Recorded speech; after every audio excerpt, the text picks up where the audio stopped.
Hi, this is Suzanne Kreider with themindtolead.com. This is the 6th video in our series that's called How 7 Leaders Stopped Making 7 Brain-Based Mistakes During Accountability Conversations. Mistake number 6 is forgetting feelings. Leaders tell me all the time, I don't do feelings at work. And what I explain to them is that feelings are what drive most of our behavior. If you think about it, something that's on your to-do list, it's been there 2 days, 2 weeks, 2 months, maybe 2 years, something that you're just not getting done. One of the primary barriers is because you probably have some really unpleasant feelings about doing that particular task. The skill that we're going to talk about today is called affect labeling. It's basically saying feelings. And fascinating MRI studies, for example by Matt Lieberman, are showing that simply when a person can say a feeling, it lowers the reactivity in the amygdala, the fight or flight mechanism, and it increases the control in the prefrontal cortex. So it really kind of brings us back into balance when we can just name our feelings. This is a story about one of my clients named Bill. And Bill was unusual because most of my clients tend to be more the gentle, more passive style leader who needs to come more towards the middle. Bill was the opposite. He was actually relatively aggressive, and he wanted to learn how to modulate his behavior so that his communication style was more acceptable and more helpful to people he worked with. The costs of not being able to talk about your feelings are that we stay upset.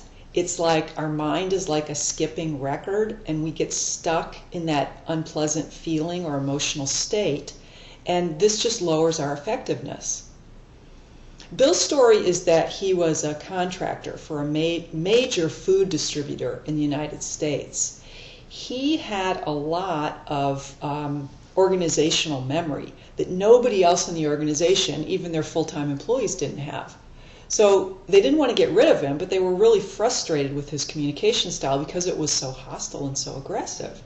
And so he wanted to do coaching with me so that he could learn how to deflate some of that aggressiveness or hostility.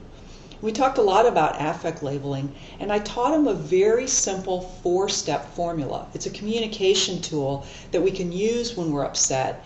And it's not like, well, I'm so sad, or I hate your guts. But it's just a very, very clear and concise way to talk about our feelings so that people understand them and can relate to them, because we've all had the whole range of unpleasant feelings. The particular story is that Dick was involved in a team that was scheduling meetings when he wasn't available because they were trying to work around him. And then they would give him follow-up reports so that they didn't have to have him in the room. And what we did is we worked through the formula so that he knew exactly what he was going to say in each of the 4 steps.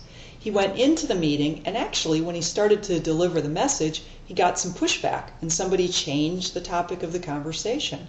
That made him even angrier. But luckily, he knew the mindfulness tools so that he could stay calm, he could observe, right, using his insula, what was going on, and he decided the appropriate time in the meeting to bring up his request. He completed the request, he stated his feelings, and as he did, he calmed down. And what was amazing was probably the first time in his career in this organization, people listened to him. And the person he reported to said, I'm really sorry, and what we're going to do is we're going to make our best effort to schedule the meetings when you're available. And that's what happened. The main points to remember from this story are to notice your own feelings and reflect them back to yourself. And then to really notice in meetings, when is it appropriate or inappropriate, so you don't share them, but when is it appropriate to speak up, and use this type of formula to share your feelings in an appropriate way. It helps lower the reactivity in your own amygdala, and sometimes we can even do reflective listening for other people and sort of, again, hypothesize or guess what feelings they're having. And even doing that for other people can relax their fight or flight mechanism, can increase the trust and the productivity in these very important conversations. Thank you.